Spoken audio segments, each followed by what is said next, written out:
तो दबा दो तो फिर चलने लगता है। ठीक ठीक ठीक।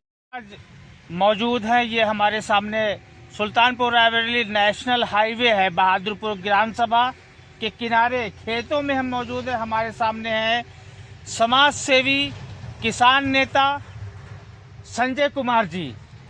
इनसे हम आज बात करेंगे राजनीति पर। अयोध्या प्रतिष्ठान से लेकर प्राण प्रतिष्ठा से लेकर अयोध्या प्राण प्रतिष्ठा से लेकर राहुल गांधी की भारत जोड़ो न्याय यात्रा और बिहार में जो सरगर्म राजनीति है उसके बारे में भी हम संजय बाबा जी से विस्तार से चर्चा करेंगे। बाबा, अभी 22 जनवरी को प्राण प्रतिष्ठा हुई है अयोध्या में श्री राम मंदिर की। ये आप किस परिप्रेक्ष्य में देख रहे हैं इसे? भाई ये धार्मिक आचार्यों का काम था, सरकार ने कर दिया। लेकिन यहाँ पे प्रधानमंत्री जी, भाई प्रधानमंत्री का काम है सबको सुरक्षा देना, ठीक है, धर्म के लोगों को सुरक्षा देना और उनका आदर करना। ये सरकार का काम मंदिर मस्जिद का नहीं है। सरकार का काम है, जो काम जिसका है वही तो करेगा। हलवाई से जूता बनवाएंगे आप जी? तो इसमें हमने देखा कि तमाम शंकराचार्य भी नाराजगी जता चुके हैं। तो शंकराचार्य तो कह रहे हैं कि भाई जब ताकत है तो चाहे जो करें, ताकत है तो चाहे जो करें। तो अब तो मंदिर, राम मंदिर कंप्लीट हो गई। हाँ, कंप्लीट हो गया।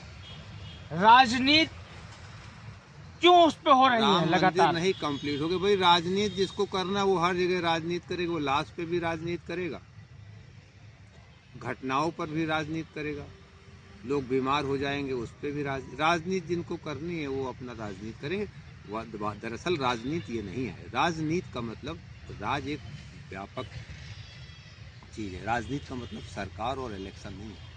इस समाज में आज के परिप्रेक्ष्य में राजनीति केवल निर्वाचन और चुनाव और वोट रह गई है। राजनीति क्या है? ये राज हम, आप, पशु पक्षी, पेड़ पौधे, जितना हमारे देश में या दुनिया में जो चीज है, राज की नीतियां उनके लिए बनती है। तो राजनीति का जो मतलब है वो व्यवस्था से है। ये राजनीति, ये इसको निर्वाचन वोट कह सकते हैं आप, वोट के लिए।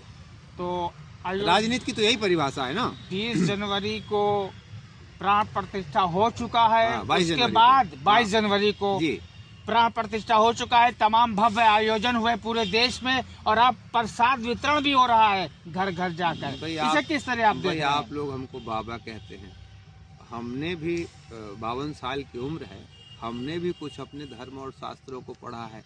कुछ ये राम मंदिर का जो मुकदमा चल रहा था इसके बारे में भगवान ने हमको थोड़ी बुद्धि दी, हमने अपनी बुद्धि से समझा है। जो मीडिया समझा रही, जो सरकार समझा रही है उसको समझाने दीजिए। देखिए, रामलला विराजमान, निर्मोही अखाड़ा और हिंदू महासभा, 3 पार्टियां थीं जो मुकदमा लड़ रही थी। रामलला विराजमान, हु इज द रामलला विराजमान? दरअसल वहां तो रामलला पहले से ही विराजमान थे। हमारी आस्था उन्हीं रामलला विराजमान में है ना। और वही रामलला विराजमान सुप्रीम कोर्ट में मुकदमा लड़ रहे थे, जिनके लिए सुप्रीम कोर्ट ने आदेश दिया कि मंदिर वहां बनना चाहिए। वो रामलला टेंट में थे। अब हमारी ये समझ में नहीं आ रहा, जो रामलला विराजमान थे तो बगैर प्राण प्रतिष्ठा के तो विराजमान थे नहीं, और बगैर प्राण प्रतिष्ठा के किसी पत्थर में देवता की कल्पना नहीं होती। तमाम पत्थर है ना, हर पत्थर के सामने तो सर नहीं झुकता। मंदिर में जो पत्थर है वो पत्थर नहीं रह जाता। उसमें हमारी आस्था और शास्त्र की विधियों से एक प्राण प्रतिष्ठा, दोनों चीजें जब हो जाती हैं तब हम उसको भगवान का स्वरूप मानते हैं। तो रामलला तो प्रतिष्ठित थे, उनमें प्राण प्रतिष्ठा थी, दशकों से उनकी पूजा उपासना रोज हो रही थी ना। हम तो यही सुन रहे थे। हम सामान्य आदमी हैं, हम ज़्यादा जो सरकार और मीडिया बता रही मेरी बात वो समझ में नहीं आती। हमको कोई ये समझावे कि जो रामलला ऑलरेडी मुकदमा लड़ रहे थे अपने घर के लिए, साथ में 2 संस्थाएं और लड़ रही थी, निर्मोही अखाड़ा और हिंदू महासभा। और सुप्रीम कोर्ट ने आदेश दिया कि रामलला जो टेंट में है वहां पर भव्य मंदिर का निर्माण हो और ट्रस्ट बने। सरकार एक निष्पक्ष ट्रस्ट बना दे और वो ट्रस्ट मंदिर का निर्माण करके और जो भी संस्था है उसको सौंप दे, जो वहाँ पूजा पाठ करे, जो उसकी अधिकृत संस्था है। अब सरकार ने क्या किया कि जो ट्रस्ट बनाया वो ट्रस्ट आरएसएस और भाजपा के नेताओं के हाथ में दे दिया, सुपुर्द कर दिया। तो क्या मंशा है उनकी? सरकार का ये दायित्व है कि वो सरकार चलावे, देश में सबको सुरक्षा प्रदान करे, लोगों की सुख सुविधा का ख्याल रखे, ना हिंदू को तकलीफ हो, ना मुसलमान को तकलीफ हो, ना पारसी को तकलीफ हो। सभी लोग अपने हिसाब से जो संविधान में सबके लिए देश में जो अधिकार मिला है उसका पालन करें, अपने अपने धर्म के हिसाब से काम करें। हमारे यहाँ मंदिर के लिए बाबा हैं, साधु हैं, तमाम अखाड़े हैं और उनसे सबसे बड़े शंकराचार्य हैं, उनको करना चाहिए ना ये काम। सरकार ये अगर मंदिर बनवा रही सरकार अगर प्राण प्रतिष्ठा कर रही, नहीं मस्जिद का निर्माण करवा रही है, नहीं गुरुद्वारा का निर्माण करवा रही, तो उसको सारी संस्थाएं जो धार्मिक है उनका क्या काम है और सरकार का क्या काम है? देश की जनता ने पूर्ण बहुमत से जो सरकार बनाई है उसको किस लिए? रोटी, कपड़ा, मकान, पढ़ाई, कमाई, दवाई। अब आप दूर मत जाइए, जायस में अस्पताल है, केवल अस्पताल है, डॉक्टर है नहीं। बगल में यहाँ से 2 किलोमीटर दूर होता है महिला अस्पताल है ही नहीं। अरे कहाँ अस्पताल है भाई? 1 लाख की आबादी है, इतना बड़ा जायस है, एक तो प्राथमिक चिकित्सा केंद्र है, 2 बजे के बाद कोई डॉक्टर मिलेगा? एक डॉक्टर केवल 2 बजे के बाद, 2 बजे के बाद वो डॉक्टर मिलेगा? नहीं, 4 बजे तक अब है। 4 बजे तक हो गया, चलिए 10 से 4 हो गया तो 2 घंटा, वही 8 से 2 की जगह 10 से 4 हो गया जाड़े में। लेकिन अभी गर्मी आते तो 1 लाख की आबादी में 2 अस्पताल हैं और 1 डॉक्टर है, महिला अस्पताल है नहीं। बगल में 3 किलोमीटर पर यहाँ पर एक फिर स्वास्थ्य केंद्र बना हुआ है, वहाँ भी डॉक्टर नहीं है। अभी हमारे जिला कमांडर जय किसान आंदोलन के उनको भेजा, वहाँ इलाज नहीं मिला। जिला चिकित्सालय अमेठी में उनको इलाज नहीं मिला और उनको 2 दिन भर्ती करने के बाद रायबरेली भेजा। 1 सप्ताह के अंदर उनकी मृत्यु हो गई सिर्फ इलाज के अभाव में। अमेठी में अगर रेफरल अस्पताल कहाँ चला गया? अमेठी का नाम आया है तो अब हम आगे बढ़ते हैं राहुल गांधी पर जी। वो आजकल पूरे देश में भारत जोड़ो न्याय यात्रा लेकर चल रहे हैं जी।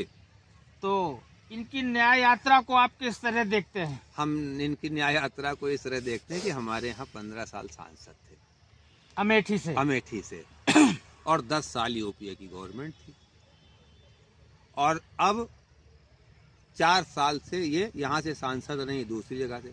19 साल की वायनाड से सांसद हैं। 19 साल की राजनीति में अब राहुल गांधी ने अपने आप को सही जगह पे लगाया है।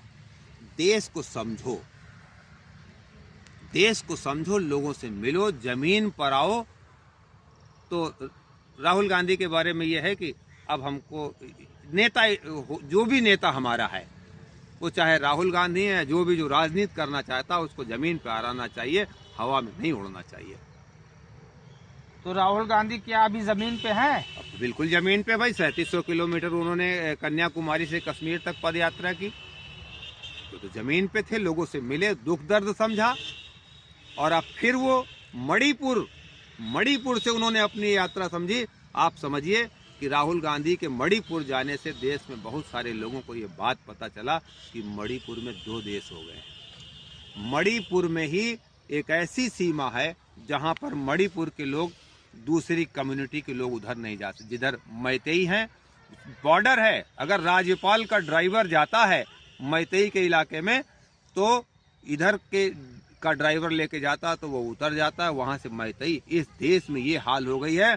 और वह मणिपुर जहां पर हमारे देश की महिलाओं के साथ वो दुर्व्यवहार हुआ और हमारी सरकार, हमारे प्रधानमंत्री ना तमाम वो महिला सांसद, महिला मंत्री, इन पर कोई नहीं बोल रहा है जो दुर्व्यवहार हुआ। तो अच्छा काम किया बाबा जी। राहुल गांधी की बात हो रही है, इसका मतलब है कि गांधी परिवार जी, गांधी परिवार में एक परिवार और है, मेनका गांधी और वरुण गांधी। जी।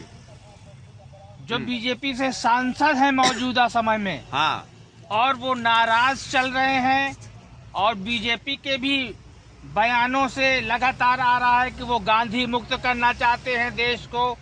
तो अब ये परिवार जो इनसे नाराज चल रहा है, वरुण गांधी और मेनका गांधी, हाँ, तो इनको कांग्रेस में आना चाहिए या किसी राजनीतिक दल में और जाना चाहिए?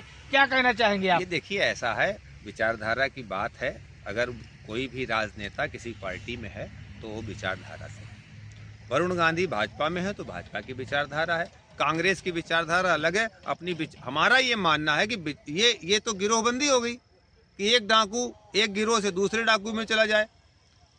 कम से कम अपनी विचारधारा में लोगों को रहना चाहिए। बाकी उनका निजी मामला है, क्या करते हैं, कहाँ आते हैं, कहाँ जाते हैं। मीडिया में बात लगातार मीडिया क्या उछल करती रही है? हम है नागरिक कि होने, वरुण गांधी और मेनका गांधी सपा में आने वाले हैं। हम नागरिक होने के नाते हम राजनीतिक पार्टियों से ये अपेक्षा करते हैं कि उनकी जो विचारधारा है उस विचारधारा को नहीं छोड़ना चाहिए। सपा का बसपा में चला जाए, बसपा का भाजपा में चला जाए, भाजपा का कांग्रेस में चला जाए, ये समझिए कि धोखेबाज हैं, ये मक्कार हैं, ये मक्कारी है। उनकी कोई विचारधारा नहीं है, वो केवल लूटने के लिए पार्टियों में जाते हैं। इसी राजनीति पे हम अब आगे बढ़ते हैं और बिहार पहुंचते हैं जी। बिहार में जो मौजूदा समय में नीतीश सरकार में उठा पटक चल रही है जी, राजनीति दांव पे लगी है, सरकार दांव पे लगी है, बनते हैं कि बिगड़ते हैं कुछ कहा नहीं जा सकता। क्या होने वाला है? अब आप समझिए, गद्दी छोड़े हुए इतने दिन गुजर चुके हैं लेकिन अभी तक सत्ता पे नहीं काबिज हो पाए हैं नीतीश कुमार। क्या किस तरह देख रहे हैं आप?